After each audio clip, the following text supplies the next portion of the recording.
저희들 마음 가운데 이 찬양의 고백과 같은 동일한 고백이 있는 예배가 되기를 기도합니다. 오늘 요한복음으로 다시 돌아와서 5번째 말씀, 예수님을 어떻게 증거할까? 라는 제목으로 말씀을 나누겠습니다. 잠깐 기도하겠습니다. 살아계신 아버지 하나님, 우리 안에 우리 스스로도 어찌할 수 없는 우리의 죄와 또 무지와 또 고집스러움을 주님께서 긍휼히 여기시고 주님의 그 한량없는 은총으로 친히 감당하시고 십자가에 주님께서 그 죄를 인하여 죽으시고 부활하심으로 우리 안에 새로운 소망과 생명의 역사를 이루어 가시는 주님께 감사와 찬송을 올려드립니다. 하나님 아버지, 이 예수님의 빛과 생명이 우리에게 왔는데 저희들이 어떻게 이 생명을 이 세상 가운데 나누어야 하는지 또한 이 시간 함께 생각해 보기를 원합니다. 주님의 성령으로 임재하여 주셔서 당신의 말씀이 우리 가운데 임하게 하시고 또 깨닫게 하시고 보게 하여 주셔서 저희들이 분명히 보고 입술을 열어 증거할 수 있는 귀한 은총을 허락하여 주옵시기를 간절히 기도합니다. 주의 성령께서 이 시간 함께하여 주셔서 다만 당신의 말씀만이 밝게 드러나게 하여 주옵시기를 기도합니다. 예수님 이름으로 기도했습니다. 아멘. 예, 요즘 우리 사회는 아주 어려운 시기를 지나가고 있습니다. 어둡고 슬픈 상황 속에서 우리의 마음도 덩달아 어두워지기가 쉽습니다. 또 더더군다나 이런 때에 우리가 예수님을 증거한다, 복음을 전한다 라는 것은 참으로 부적절해 보입니다. 요즘 같은 시대 분위기 속에서 우리가 예수님의 복음을 증거하고자 하는 순수한 마음을 가지고 사람들에게 다가간다고 할지라도 많은 사람들에게 우리의 전도, 복음 증거는 흔히 이기적인 종교적 행위로 쉽게 치부되고 또 무시당하는 그런 상황에 있습니다. 물론 지금 우리나라 전체가 깊은 애도와 슬픔의 분위기 속에 있기 때문에 우리가 예수님 믿으세요 라고 너무 가볍게 그들에게 접근해 가는 것은 심각한 미스매치, 이 상황과 우리가 가지고 있는 복음의 접촉점이 상당히 많은 문제가 생길 수 있는 부분이 분명히 존재합니다. 그래서 적절하지 못한 방법으로 복음이 제시되는 것은 분명히 조심해야 할 것입니다. 그러나 역설적이게도 우리가 이 시대가 어둡고 슬프기 때문에 오히려 더 빛이신 예수님이 더 깊이 많이 실제적으로 필요하다는 사실을 생각해 볼 때 빛이신 예수님은 오히려 이 시대 가운데 더욱더 분명하게 증거되어야 함이 분명합니다. 자, 그렇다면은 우리는 어떻게 이 시대의 어둠을 밝힐 수 있는 예수님을 잘 증거할 수가 있겠습니까? 오늘 우리는 영적으로 또 정치, 경제적으로, 사회적으로, 국제 정세적으로 참으로 어두운 시대에 빛의 증거자로 살았던 세례 요한의 증거를 토대로 그 답을 한번 찾아보고자 합니다. 첫째로 우리는 예수님을 하나님의 어린 양으로 증거해야 되겠습니다. 오늘 본문은 이튿날이라는 시점을 지적하는 말씀으로 시작되고 있습니다. 이튿날이라는 말씀은 앞에 그 본문 문맥에 보면은 당시 이스라엘 종교 당국이 세례 요한이 하고 있는 사역이 상당히 많은 영향력을 미치게 되자 세례 요한이 누구고 그가 왜 그런 사역을 하는지를 알기 위해서 사람들을 파송하여 세례 요한의 대답을 들은 그 다음 날입니다. 세례 요한의 대답은 나는 당신들이 생각하는 그런 선지자 엘리야도 아니고 모세와 같은 선지자도 아니고 더더군다나 메시아는 더더군다나 아닙니다. 나는 광야에서 외치는 그저 소리일 뿐입니다 라고 말하면서 내 뒤에 오실 그분이 당신들이 찾는 그분일 거다라고 말했습니다. 사실 이처럼 사람들이 세례 요한을 깊이 주목하고 있고 심지어 전체 이스라엘의 책임을 맡고 있는 종교 당국조차도 세례 요한이 누구고 그의 사역이 뭔지에 관심을 기울이는 이런 이목이 온통 세례 요한에게 쏠려 있는 이 시점에 세례 요한은 그 모든 이목을 자신이 받지 않고 돌려서 예수님께로 주목할 수 있도록 하고 있습니다. 마침 그때 예수님께서 세례 요한이 주는 세례를 받기 위해 그에게 나아오셨을 때였습니다. 마태마가 누가복음은 그 세례 받으시는 장면을 묘사하고 있고 심지어 세례 요한과 예수님이 대화하는 그 장면도 자세하게 묘사를 하고 있는데 요한은 그런 장면을 생략하고 있습니다. 아마도 앞에 공관복음서에서 충분히 다뤄졌기 때문에 맨 마지막에 쓰여진 이 요한복음에서는 조금 다른 각도에서 그 장면을 설명하고자 했던 것 같습니다. 세례 요한이 예수님과 했던 대화나 세례 장면 그 자체보다는 세례 요한이 예수님께 나올 때 했던 증거에 초점을 맞추고 있는 것입니다. 그는 이렇게 말합니다. 보라, 세상 죄를 지고 가는 하나님의 어린 양이로다. 여기서 보라, 영어로 보면 behold 이렇게 되어 있습니다. 사람들의 주목과 시선을 한데 모으라 라는 그런 의미입니다. 시선을 온전히 예수님께로 주목하라, 이렇게 세례 요한은 초청하고 있습니다. 우리는 이 말씀대로 우리의 마음과 시선을 세례 요한이 증거하는 예수님께로 다시 한번 주목해 볼 필요가 있습니다. 사실 세례 요한이 예수님을 주목하라고 하면서 예수님을 가리켜서 여러 가지 쓸 수 있는 말들이 있는데 세상 죄를 지고 가는 하나님의 어린 양이라고 증거한 것을 우리는 주목할 필요가 있습니다. 사실 당시 사람들이 세례 요한에게 던진 질문을 가만히 생각을 해보면 그 시대 사람들이 생각했던 그리스도상, 메시아상이 나타나고 있습니다. 그들이 세례 요한에 와가지고 던졌던 첫 번째 질문은 당신이 엘리야입니까? 라는 것이었습니다. 엘리야는 이스라엘 역사상 북이스라엘이 경제적으로는 가장 부유했지만 신앙적, 도덕적으로 가장 부패했던 시대에 활동했던 선지자입니다. 아마도 당시 이스라엘 백성들이 엘리야를 기대했던 것은 당시 이스라엘의 시대 상황과 그 엘리야가 활동했던 시대 상황이 크게 다르지 않았던 것과 연관이 있습니다. 엘리야는 물질주의와 자녀숭배, 제가 이렇게 말하는 것은 그 시대 이스라엘이 하나님을 섬기면서 동시에 같이 섬겼던 우상이 있는데 그것이 바알과 아세라 신입니다. 바알과 아세라 신을 우리 시대로 환원해서 말하면 물질숭배, 물질주의와 자녀숭배라고 볼 수 있습니다. 즉 물질주의와 자녀숭배에 물들어 있는 북이스라엘의 영적 타락상을 심각하게 인식하고 북이스라엘을 하나님께로 돌이키는 데 쓰임받은 선지자 또는 사회개혁자, 그 사람이 바로 엘리야였던 것입니다. 세례 요한이 예수님을 증거하던 그 시대도 정확히 이런 메시아를 강력하게 기대하고 기다리고 있었습니다. 왜냐하면 그 시대의 우상숭배와 부패의 문제도 유사한 심각성을 가지고 있었기 때문입니다. 또 그 시대의 사람들이 기대했던 메시아의 모습은 왕의 모습이었습니다. 본래 메시아는 우리가 잘 알다시피 선지자와 왕과 제사장입니다. 제사장 세 부류의 사람들에게 기름을 부어 세웠을 때 그들을 메시아, 기름 부음 받은 자, 그리스도라고 했는데 당시 유대인들이 기대했던 메시아의 첫 번째 모습은 선지자였고 두 번째 모습은 왕이었습니다.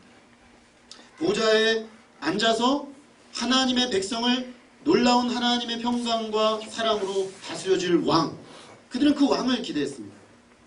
그도 그럴 것이 그들은 나라를 잃었습니다. 나라 없는 백성, 왕이 없는 백성이었습니다. 그들은 로마 식민 지배를 받고 있었고 당시 그들을 다스리고 있었던 헤롯 왕은 정통성이 결여된 왕이었습니다. 정통성이 결여된 왕들이 하는 특징이 뭐냐면 토목사업을 크게 벌입니다. 그래서 자기의 어떤 정치적 기반을 그런 것들로서 메꾸려고 하는 성향이 있죠. 그런데 이 헤롯 왕이 그랬습니다. 그래서 이스라엘을 만족시켜주기 위해서 이스라엘 역사상 가장 화려한 성전을 무려 45년 동안 짓고 있었던 그런 상황이었습니다.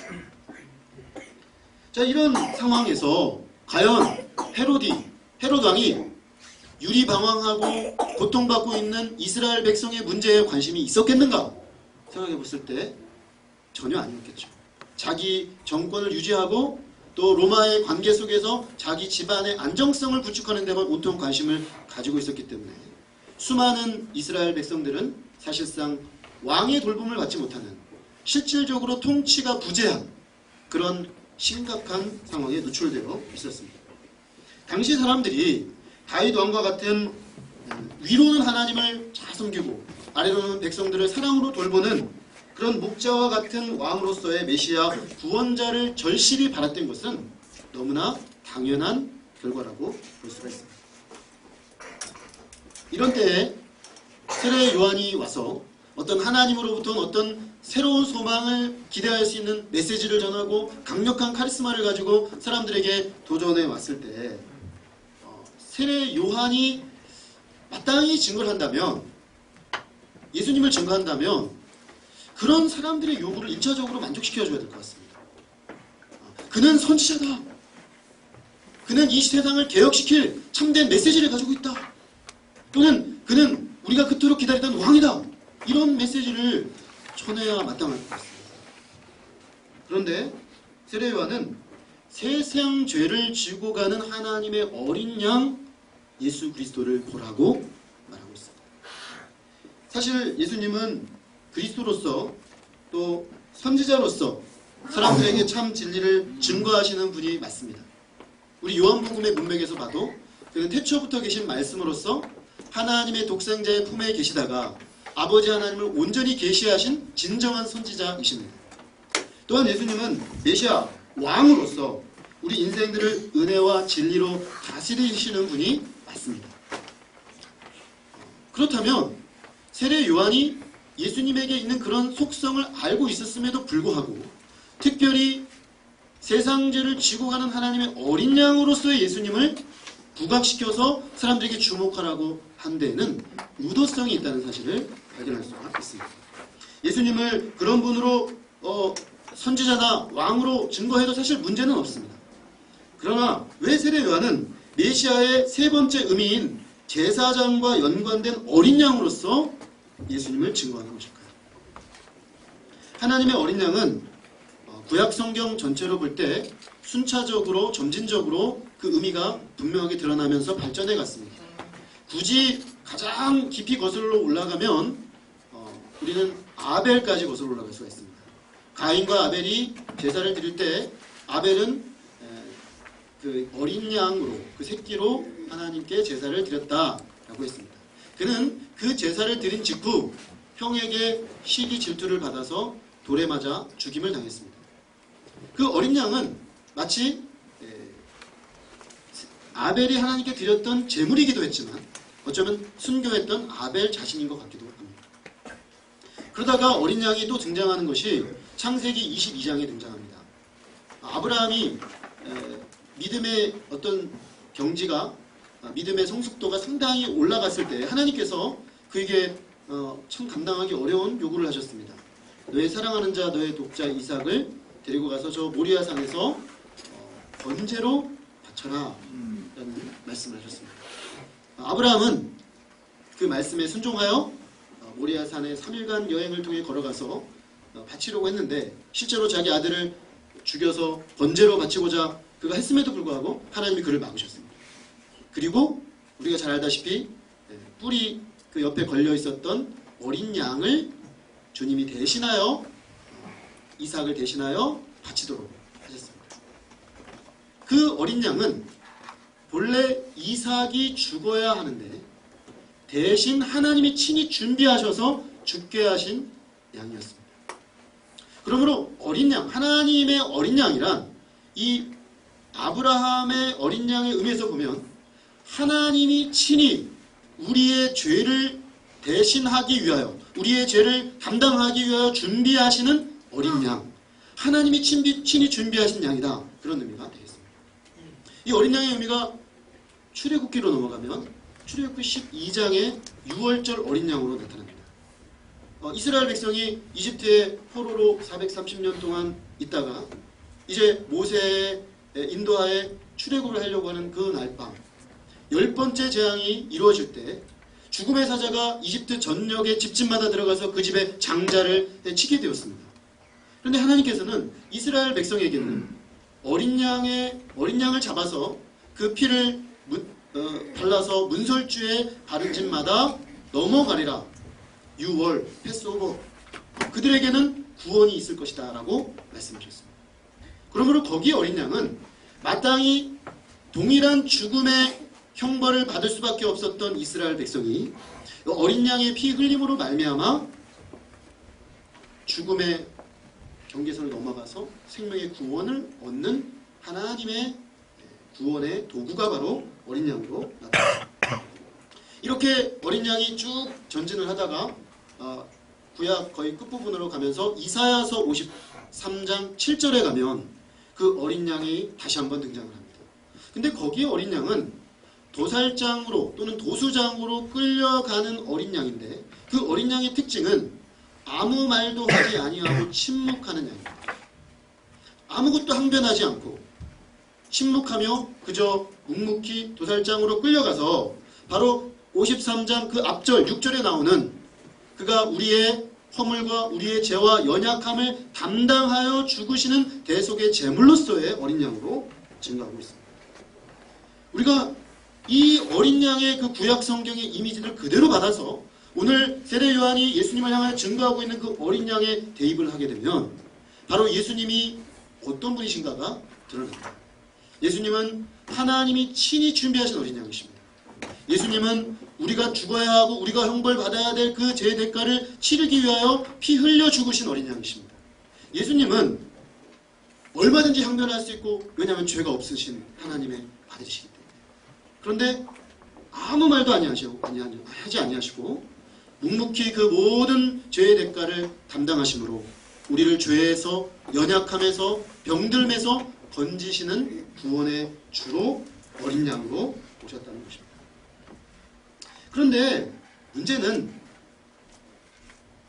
세상 죄를 지고 가신 하나님의 어린 양으로서의 예수님, 우리의 죄 문제를 해결하시는 제사장 메시아의 모습은 당시 사람들에게 별로 와닿지 않는 요소였습니다. 그 시절 사람들에게 제사장으로서의 메시아는 별로 관심이 없었습니다.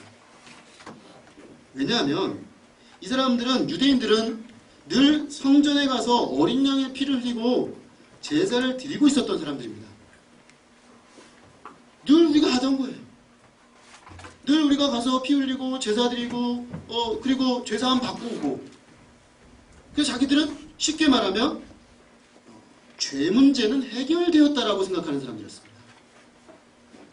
우리는 죄 문제는 해결됐고 뭔가 하나님 말씀을 듣고 뭔가 하나님의 통치자가 필요하지 죄의 문제가 지금 우리의 문제의 본질은 아니야 라고 사람들은 생각하고 있었다는 것입니다.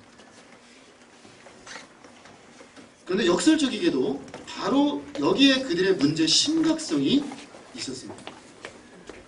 그들의 문제는 죄 문제가 해결되었다고 착각하는 데 있었습니다. 이들의 문제의 심각성은 죄에 대한 인식이 결여되어 있었다는 것입니다.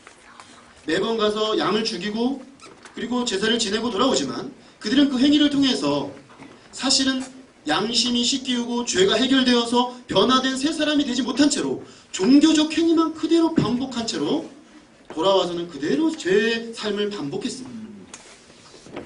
그런 실제적 죄의 문제들에 무지한 채로, 즉 다시 말해서 종교적 행위로 자기들의 죄의 문제를 완전히 덮어버리고 사실은 그들의 불의함과 죄를 보지 아니하는 죄에 대한 심각한 인식의 결여, 그것이 그 시대 이스라엘 백성들의 가장 심각한 문제였던 것입니다.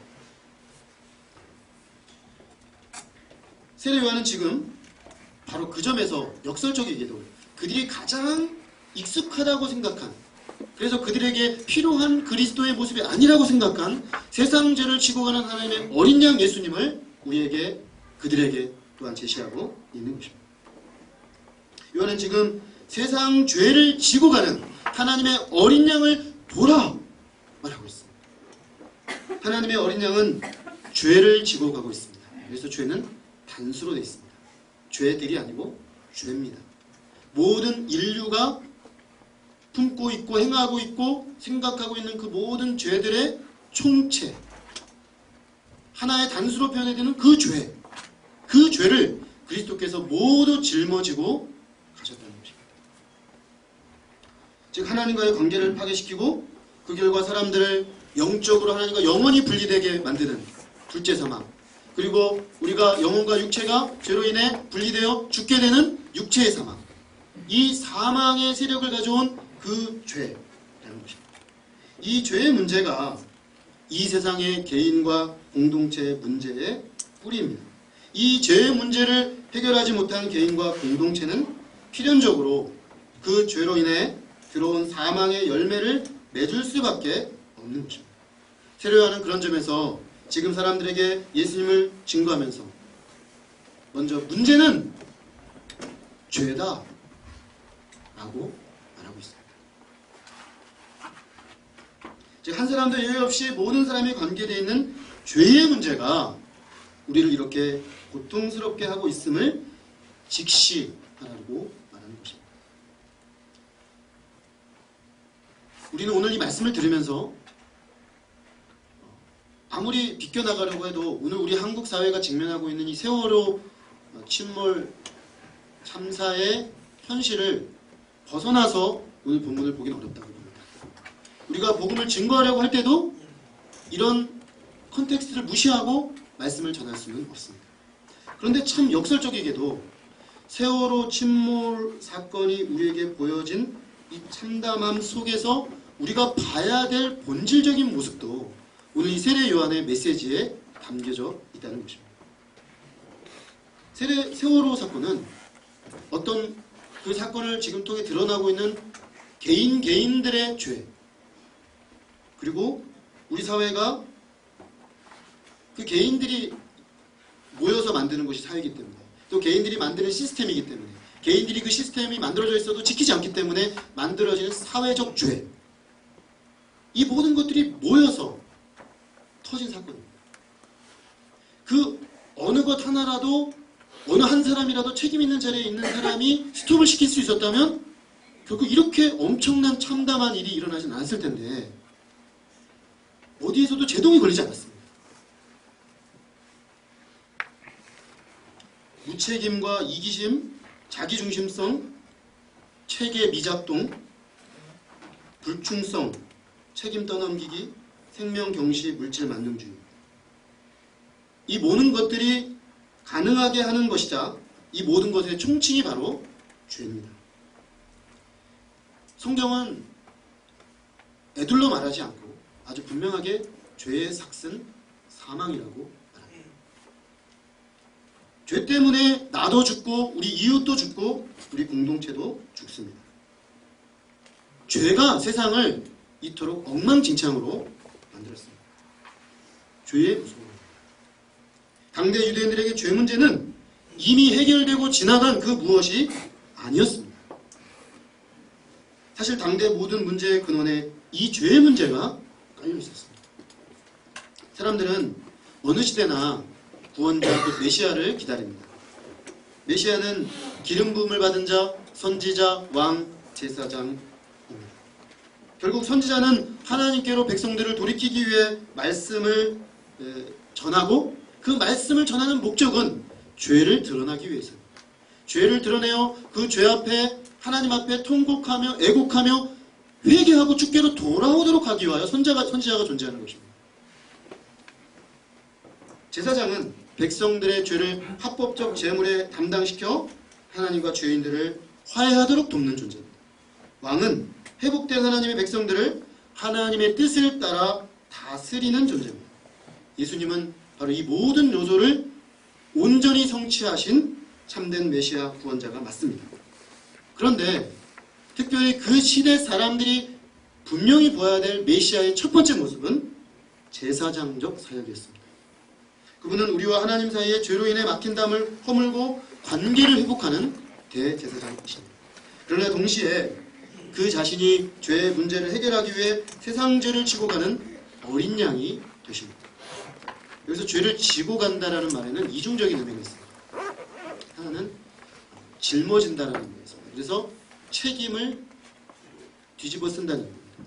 우리의 모든 죄의 책, 죄로 인한 우리가 책임져야 될 모든 감당해야 될 죄의 무게를 그분이 어깨에 다 짊어지셨다는 것입니다.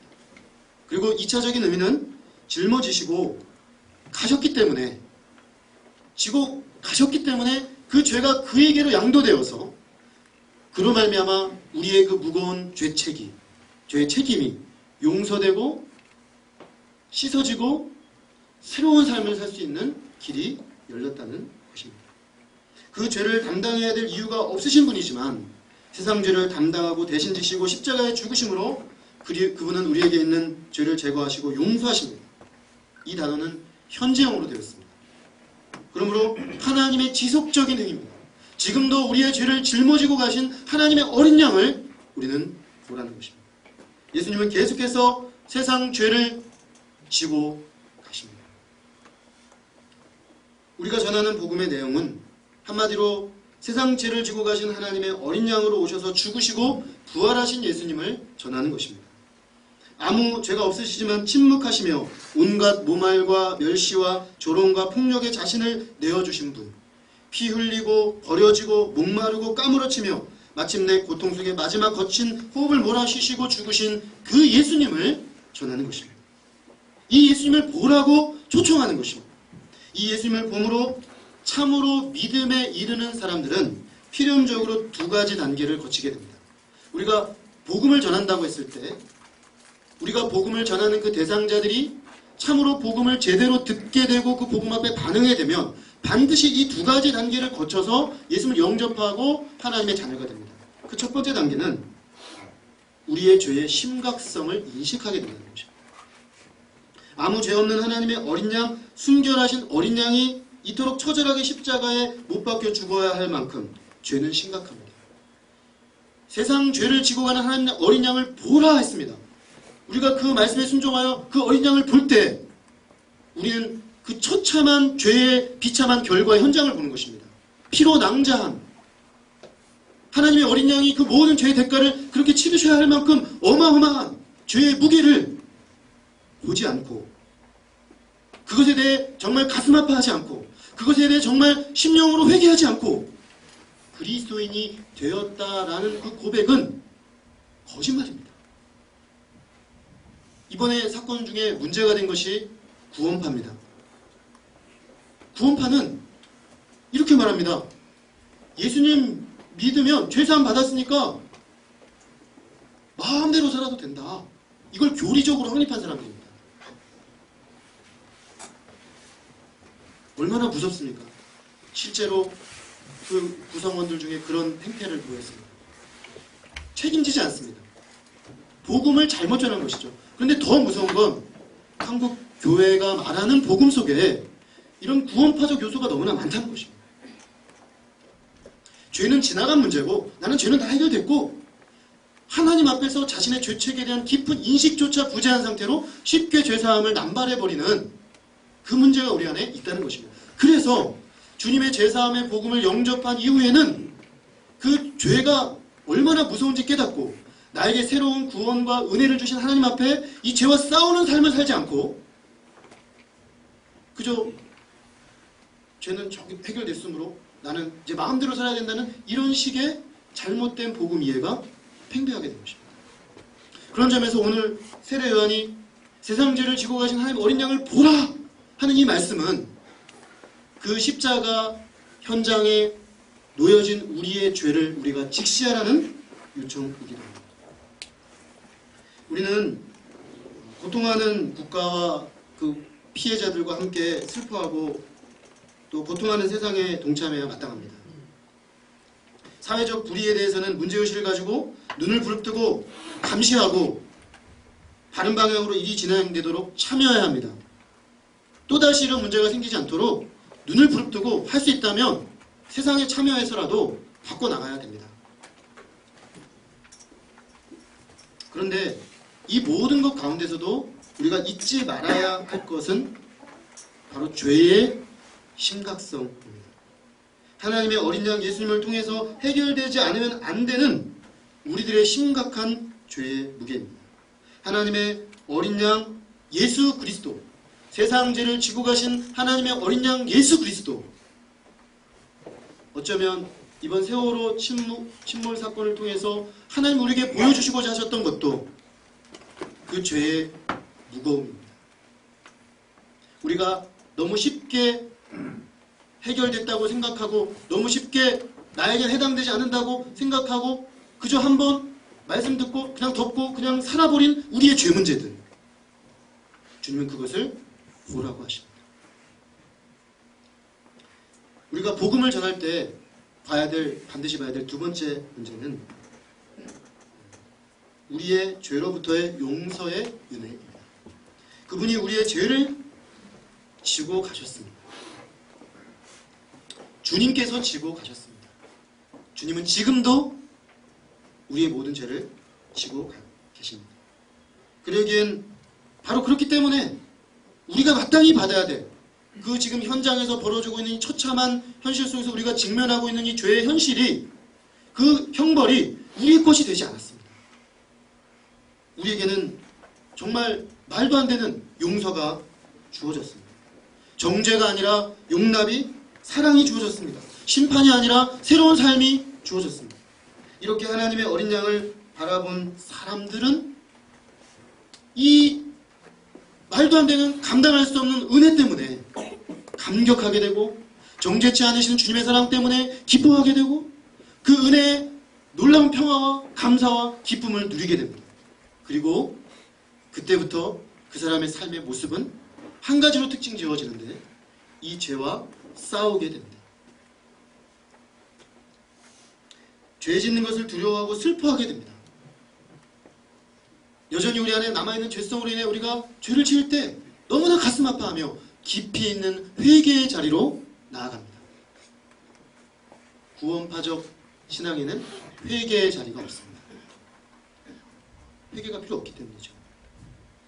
그러나 정말로 세상 죄를 지고 가신 하나님의 어린 양 예수님을 심령으로 영접한 사람들은 그 예수 그리스도의 은혜 앞에 감격하며 날마다 돌이키는 회개가 있습니다. 즉 회개로 말미암는 변화된 삶이 있습니다. 이것을 가능하게 하신 분이 바로 세상 죄를 지고 가신 어린 양 예수님입니다. 이 예수님을 믿는 것이 복이고, 이 예수님을 믿는 것이 우리 개인적으로 새로운 삶을 살 수 있는 복이고, 그런 사람들을 통해서 만들어지는 공동체에 임하는 복이고, 그 복은 세상에 흘러 들어가서 죄로 인해 상처나고 고통받고 죽어가는 세상을 치유하고 회복하고 살립니다. 살리되 근원적으로 살립니다. 사람을 바꾸어서 아무리 완벽한 시스템을 만들어놔도 사람들이 그것을 감당할 준비가 되어 있지 않으면 그 시스템은 작동하지 않습니다. 그러므로 우리는 다시 복음으로 사람들을 바꿔야 합니다. 진정으로 변화된 사람들을 다시금 세상으로 흘려보내고, 그런 사람들의 공동체를 세상에 보여주어야 합니다.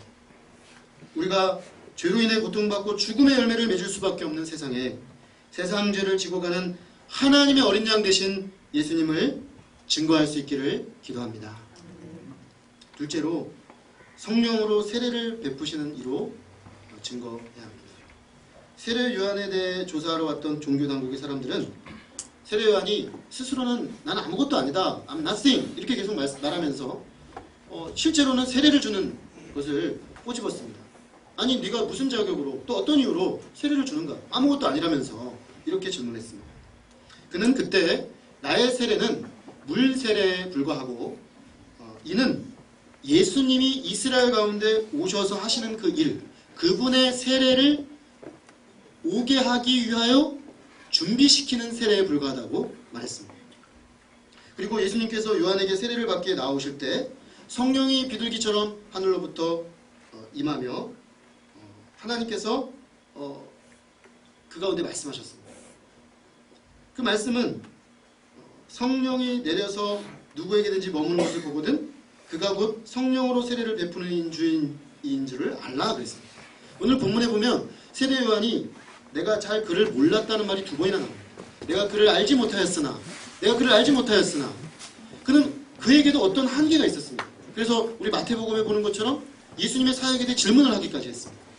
그런데 그 세례를 받으러 나오신 그 순간에 주님께서 세례 요한에게 분명하게 보여준 한 가지가 있었습니다. 그것은 바로 성령이 그 위에 머무르는 그 사람인 곧 성령으로 세례를 베푸시는 이다. 이 말씀이었어요. 세례 요한의 물세례는 자신들이 성령으로 세례를 받아야 할 더러운 죄인들임을 지적하는 데까지가 그 역할의 한계였습니다. 그래서 죄에 대해 아파하고 슬퍼하고 눈물 흘리고 그래서 이 문제를 어떻게 해야 되는가 고민하게 만드는 것까지는 할 수 있었습니다. 그러나 사람들의 마음의 죄를 씻어내고 하나님 앞에 새로운 존재가 되게 할 수는 없었습니다. 예수님이 베푸시는 성령의 세례는 바로 그 일을 하는 것입니다. 우리의 죄를 씻어내고 그들을 거듭나 거룩한 하나님의 백성이 되게 만드는 세례가 바로 예수님이 주시는 성령의 세례였습니다. 하나님의 생명을 사람들 안에 이식시켜주는 그런 세례였습니다. 그리하여 새 사람이 되어 새 삶을 살게 만드는 세례, 그것이 예수님이 베푸시는 성령의 세례였습니다. 예수님께서 세상 죄를 지고 가는 하나님의 어린 양이심을 믿고 예수님과 함께 십자가에 죽고 그의 부활과 함께 새 생명 가운데 행할 수 있도록 예수님과 우리를 연합하시는 분이 바로 성령님이신데 그 성령님을 우리에게 보내시는 분이 바로 예수님이라는 것입니다. 성령은 예수님이 하신 모든 일을 우리 것이 되게 하시는 분입니다. 예수님이 십자가에 죽으시고 세상 죄를 지고 하나님 어린 양이 되어 우리 죄를 감당하여 가셨기 때문에 그분이 감당하신 그 십자가가 우리에게 효력이 있게 되었습니다. 그래서 그의 십자가에 우리의 죄가 함께 죽고 그의 십자가에 우리의 옛자가 온전히 죽고 그가 부활하실 때 우리는 새 생명으로 일어나게 되었습니다. 그러므로 성령으로 세례를 받은 사람들은 예수 그리스도를 주라 시인하게 됩니다. 예수님을 주라 시인한 사람들은 성령으로 세례를 받아 성령이 주시는 하나님의 생명을 소유하게 됩니다. 예수님과 연합하게 됩니다. 오늘 세례 요한이 예수님이 세례를 받으러 오실 때 성령이 그 위에 머문다는 표현을 썼습니다. 이 머문다는 표현은 함께 교제한다는 뜻입니다. 그가 내 안에 내가 저 안에 요한복음 15장에 나오는 그 구절과 똑같습니다. 즉 다시 말해서 예수님은 성령이 그 안에 온전히 하나 되어 있는 분이셨습니다. 그렇기 때문에 그분만이 우리에게 그 성령을 선물로 주실 수가 있습니다. 그러므로 예수님은 그저 우리의 죄를 용서하시는 분이실 뿐만 아니라 우리가 새로운 존재가 되어 새롭게 살아가게 하시는 분이십니다. 새로운 삶을 사는 존재. 그렇게 우리를 태어나게 하시고 살게 하시는 분. 바로 그분이 예수님이라는 것입니다. 지금 저는 애통하는 마음으로 오늘 칼럼을 썼습니다. 정말 우리는 뭔가 새롭게 시작해야 될 것 같습니다. 뭔가 새롭게 시작해야 될 것 같은데 문제는 어떻게 우리가 새로워질 수 있냐는 것입니다. 어떻게 우리가 근본적으로 새로운 존재라고까지 말할 수 있는 변화의 열매를 맺을 수 있냐는 것입니다. 그것에 대해서 오늘 말씀은 성령으로 세례를 주시는 예수님, 그분이 다시금 우리의 심령에 임하실 때 그 일이 시작된다고 말하고 있습니다. 우리가 이 예수님을 믿고 그 새 생명으로 행할 뿐만 아니라 새 생명을 주시는 성령으로 세례 주시는 예수 그리스도를 사람들에게 증거할 수 있기를 기도합니다. 마지막으로 하나님의 아들로 증거해야 합니다. 세례 요한은 결론적으로 예수님을 하나님의 아들이시다 라고 증언합니다. 예수님은 시간적으로 세례 요한보다 6개월 뒤에 태어나셨습니다. 그러나 세례 요한은 예수님을 향해서 계속해서 자기보다 앞선 분이라고 말합니다. 그분의 선제성, 곧 하나님의 아들 되심을 말하는 것입니다. 또한 그분은 성령께서 그 위에 머무시는 분이십니다. 성령께서 그분과 온전하게 교제하시는 분. 이것이 또 다른 그분의 하나님의 아들 되심의 증거입니다. 그분은 하나님의 아들로서 우리의 죄를 담당하시고 하나님의 아들로서 성령과 교제하심으로 성령으로 세례 베푸시는 분이십니다. 우리 기독교가 증거하는 모든 것의 요점은 결국 예수님이 하나님의 아들, 곧 하나님이시라는 증거입니다. 만약 예수님께서 십자가에서 죽으신 그 죽음이 그저 한 사람의 죽음이었다면 그것은 쓸데없는 죽음이었거나 아니면 장엄한 희생에, 인간의 어떤 희생에 불과할 것입니다. 그러나 그래서 우리가 그저 십자가를 믿고 십자가를 따르라 했을 때는 그런 희생적 삶을 살아라, 어떤 우리의 모본으로만 작동할 수가 있습니다. 또는 엘리야와 같은 위대한 개혁자이실 수는 있지만 우리의 죄를 해결하는 죽음이 될 수는 없습니다. 그렇게 되면 우리는 여전히 죄와 죄의 정죄와 죄의 고통 속에서 헤어나올 수가 없습니다. 우리는 하나님의 아들이시지만 오셔서 우리의 죄를 위해 죽으신 예수 그리스도를 통해서만 하나님 아버지 앞에 나아갈 수 있고 예배할 수 있습니다.